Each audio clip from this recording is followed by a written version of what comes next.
క్రీస్తునందు ప్రియమైన సహోదరి సహోదరులకు యేసుక్రీస్తు నామములో శుభములు. దేవుని యొక్క నూతనమైన కృప మీకు కలుగునుగాక.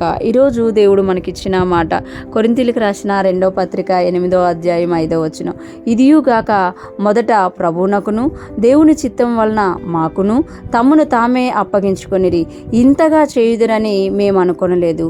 ఈ మాటలు పౌలు గారు కొరింథీ సంఘానికి రెండోసారి ఉత్తరం రాస్తున్న సందర్భంలో తెలియజేస్తున్నారు. ఇదియుగాక మొదట ప్రభువునకును దేవుని చిత్తం వలన మాకును తమ్మును తామే అప్పగించుకొండ్రి. ఆ తమ్మును తామే ఎవరు అనేది మనం చూసుకుంటే మాసిదోనియా సంఘము గురించి పౌలు గారు కొరింథీయుల సంఘానికి తెలియజేస్తున్నామట.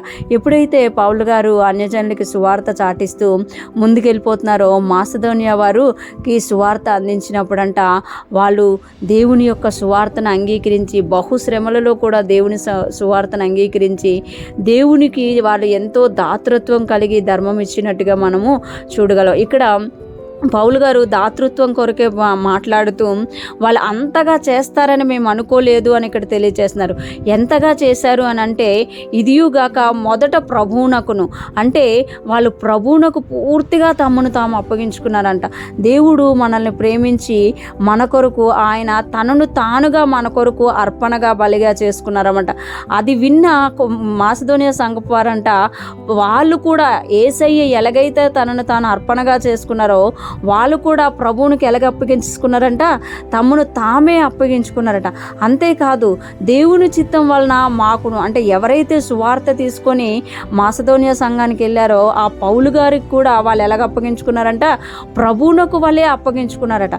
అంటే దేవుడు కాపరిగా ఉన్నారు, దేవుడికి నియమించిన కాపరులకు కూడా వాళ్ళు లోబడుతున్నారు అని ఇక్కడ పౌలు గారు మాసిదోనియా సంఘం గురించి చెప్తున్నారు. పౌలు గారే అంటున్నారు కదా, ఇంతగా చేయుదురని మేము అనుకోనలేదు, ఇంత ఎక్కువగా చేస్తారు మాసిదోనియా సంఘం వారు అని పౌలు గారే అనుకోనంతగా మాసిదోనియా సంఘం వారంట చేశారంట.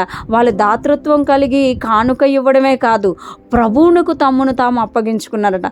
ఈరోజు ఎంతమంది మనము దేవుడు నా కొరకు చనిపోయాడు, నా కొరకు తను తాను అప్పగించుకున్నారు అని ఆయనకు మనం ఎంతమంది మనల్ని మనం స్వచ్ఛందంగా అప్పగించుకోగలుగుతున్నాము.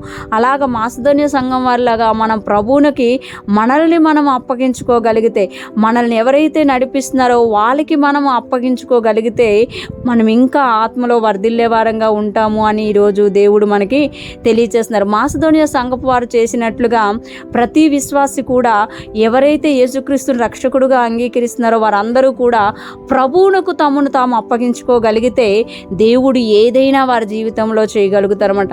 చాలామంది విశ్వాసులు కొన్ని దినాల వరకే అప్పగించుకొని తర్వాత వాళ్ళ ఇష్టానికి మారిపోతూ ఉంటారు.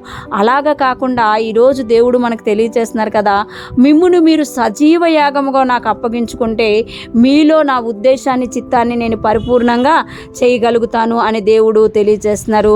అదే సమయంలో మిమ్మల్ని నడిపిస్తున్న వారికి కూడా మీరు అప్పగించుకోవాలి అని పౌలు గారు ఇక్కడ తెలియజేస్తున్నారు. ఈరోజు ఫ్రెష్ మన్నా వింటున్న ప్రతి ఒక్కరు కూడా ప్రభువునకు తమ్మును తాము అప్పగించుకొందురుగాక, దేవునికి ఇష్టమైన పాత్రలుగా మారి అనేక మందికి ఆశీర్వాదకరంగా మారుదురుగాక. ఆమేన్.